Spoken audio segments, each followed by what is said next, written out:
tell you, I really do admire the composure that Alcano has exhibited today. With all the pressure on him playing in front of the home crowd, you'd never know it. He's cool as a cucumber out there. He certainly is. It'll be interesting, should the Volcano get over the line, to see his reaction, because he's been completely in control of himself. You know, it's such a big moment in somebody's career that, you know, usually there's a welling up of emotion somewhere down the line. Yeah, at some point the emotion has to come out. He looks completely in control, but thank you, rack 25. What an achievement. Souquet to break. What an achievement for somebody 9 who's racks to 15. lived in the shadows of some of the greats within the game. Settle down then, please. Yeah, to finally have his moment on his home territory. I mean, you know, it's a dream. He's just got to sort of keep all those emotions under wraps just for a couple more racks. And we've seen some big-time celebrations on this final before in the past. Earl Strickland, remember him getting on the table? Yeah. In 2002. And Alex Pagulayan jumping up on top of the side of the set and dancing. And Wu Cha-Ching, you know, raising his cue and the bridge at the same time. And once again, Souquet getting the standard roll off his break and no shot on the 1 ball. Well, some days, Ralph, it's just not your day, mate. But, you know, Ralf has had a tremendous year. He won the BCA in Las Vegas, won the Derby City, which is a tough tournament, and then he won the Whirlpool Masters for, what, the 15th time, probably? Yeah, he's had a great year until now. I think he's won the Whirlpool Masters 6 times now. 5 or 6 times. Owned that event. I think if at the start of the week you'd have asked either player would they have settled for 2nd place, they would have bitten your hand off. Yeah. But of course, once you're in the final, different story. Yeah. There's so many great players to get anywhere near the final stages. It takes a great deal of top-class play, a bit of luck, lots of nerve.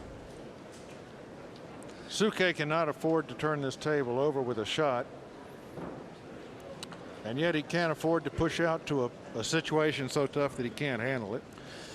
Sometimes you've seen the Filipinos would kick off 2 rails and try and catch the 1 and use the 8 and the 9 to snooker their opponent behind. But I think that's what you're going to find Souquet doing. Well, it must be the fact that the rest of the table's pretty open, that he couldn't afford to do that. But there is some insurance, in as much as the black 8 is only available into 1 pocket. He was just looking at putting the cue ball behind the 5 for a jump, but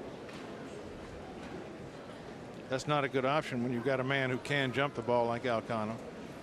What do you say? You give him a long draw on this 1, so I think he's got to hit the ball. He's 2 cushions. He can't give up a push here. 2 cushions, try and get a good snook. Oh, 1 cushion. Did he? Oh, watch out for the scratch. Shot, one hand. Now he's just got the insurance of the 8 to rely on. Misjudged that by Settle down, half please. a ball at least. Wanted to hit 2 cushions first. I think the 1 goes past the 5. Yes.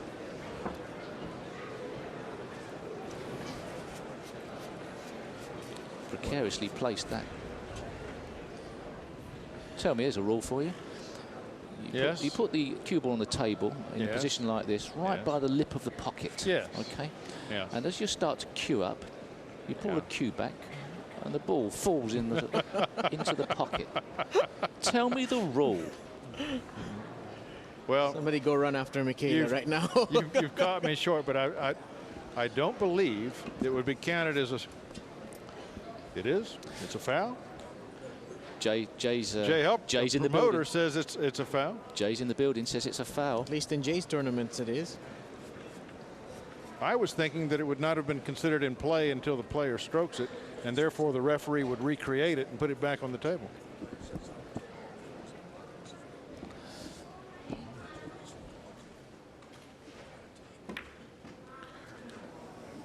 Well, now.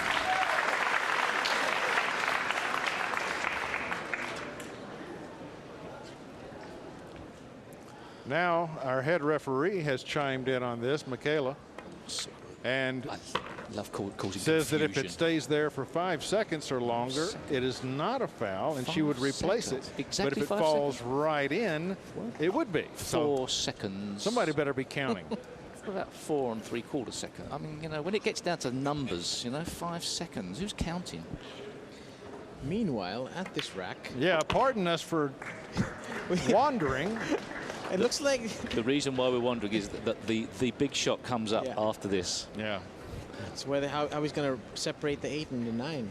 Well, Could he do it now? That's yeah, risky. I would separate it now. It's risky, but as long as he's got a clear queuing path and he's not hampered by a ball, perhaps this is the time. Otherwise, he can't guarantee getting a good angle. Oh, the power strip. That's a great Uh-oh, shot. where's Watch the 8 out, the going? 8 ball could get in the way of the That shot could on go the down. It 7. could go down. Oh, my goodness, what a shot. It's worse. It's worse. The luck is rolling. No, Why do you say it's worse? it's a worse scenario. Okay, tell me why. If the 8 ball stays over the pocket, he Yeah. just Thank you. dumps the 7 onto the 8. Nice and He's got quiet then easy now, position. please. He's now hampered by the 9. This is missable. Probably still Okay. get it. He's been queuing great, but he's Yeah. now a bit more missable. I'm sure he'll get it, but that's not the point. He's trying to draw. Yeah, he is.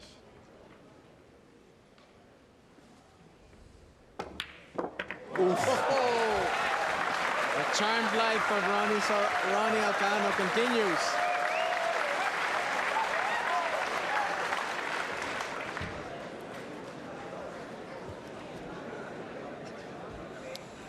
This shot, More or less wrapping the things up, isn't it, this? it really is. Listen to the crowd if he makes this one.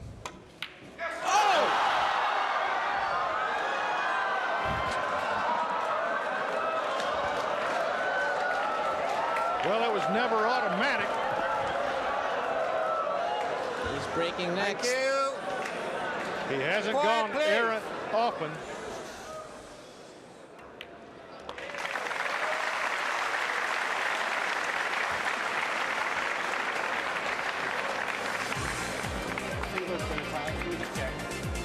That would have put Alcano on the hill. Instead, it put Souquet into double figures. Twitch. Oh, the things that happen in the latter part of a match. That squirted on him. That squirted on him. Oh, just a little bit of movement.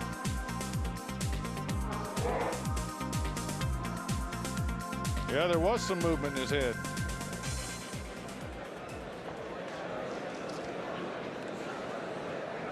So now, the task for Alcano is to collect himself, put that shot out of his mind. Well, he's got a few more cherries to have a bite at. Yes, he does. He's got a little bunch of them there waiting for him. Yeah. But it doesn't do Thank you. Rack 26. doesn't do much to your psyche when And the Alcano to break. a shot like that to the system happens. Leading 15 racks to 10. Just had a look at the rack there for some reason. What would it be would it make any difference to the shot? He's been breaking the same way all the time. Just checking that the balls are touching each other. Yeah, he wants to make sure those top three are right together so that he can play that firm draw he's been playing. Ooh, Whoa. ooh-wee. That was, but it turns out perfectly. Or does it? Well, Or he's, does it? Just a bit rattled, I think. Just Yeah. a little bit rattled by that last 9. That's the first time he's actually gone to the side rail before the pocket, I think. Yeah, absolutely. I think. more of a cut break there. Just a bit more body movement. You saw And it on the 9 ball. one of the toughest opening shots he's had. You know what? From the top view, it looks like it's perfect if he banks it. Perfect position on the blue too. Oh, good call, Bob. But look at the shot he's left. And after you've twitched on a 9 ball, do you want a shot like this? Well, he's got a slightly bigger pocket should he hit it thick. Yeah, but there's a little spot where he'll miss it, just like the shot earlier. There's a little gray area, you know. in between the pocket and the 5 and the 4. He's got a big pocket with a danger hole right in the middle.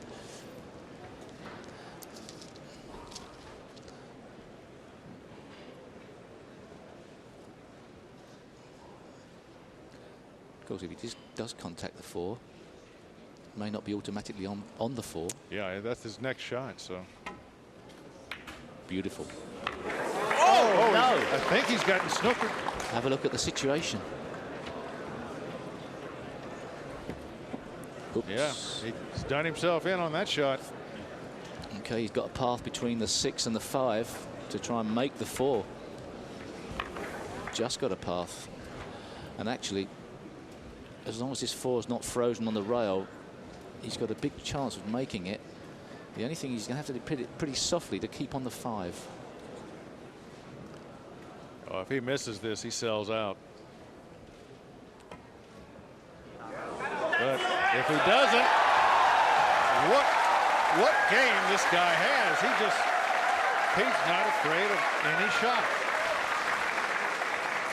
We've seen great shots from Ronnie Alcano today.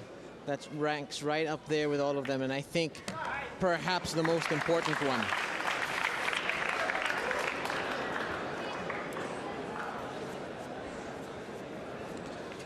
He must stay calm. This rack takes him to the hill. But, well, getting to the hill first in a World Pool Championship Finals, if you think that guarantees victory, try asking Kuo Po Cheng what he thinks of that. Absolutely. But of course, that was with winner's break. Yeah, that was a different format. Yeah.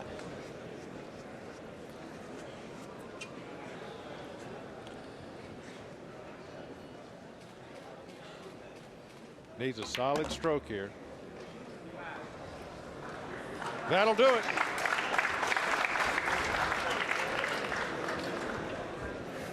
Looks like he still needs to go around 2 rails, doesn't he? Or can he hold? Either way, I think with the excitement in the room, he would prefer to go off the rails, help him control his speed.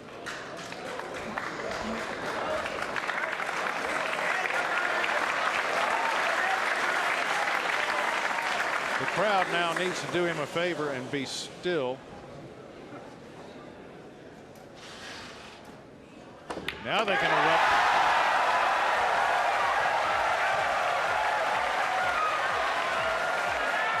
Good atmosphere. What a great atmosphere. Oh, I'm telling you, their man is now oh so close to the biggest title in pool. Is that a smile?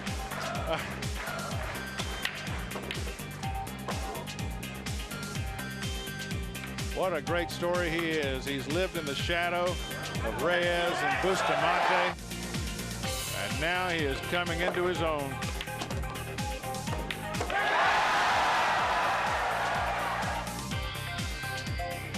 He doesn't have the quiet eyes of Reyes, doesn't have the flamboyance of Bustamante. He's his own man, plays his own game. He hasn't tried to copy anyone. He's got a stroke and a grip and a stance that are distinctive to him. And it all comes together and makes magic. Thank you, rack 27. Ralf Souquet to break, trailing 10 racks to 16. Some quiet then, please. But, you know, knowing Ralf Souquet, he's such a professional. He's just thinking to himself, one rack at a time, one shot at a time. Keep on plugging away. This is the shot that's done him in, this break shot.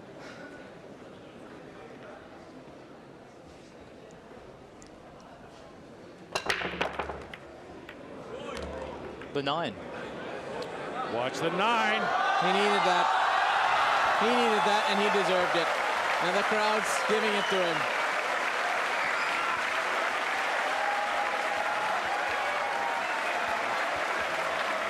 Our first golden break of the finals.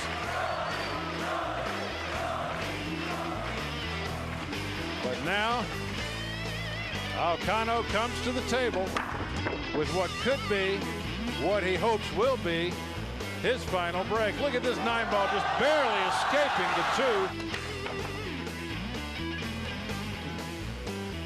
And Souquet finally gets a roll. as if the fates are tossing him a crumb.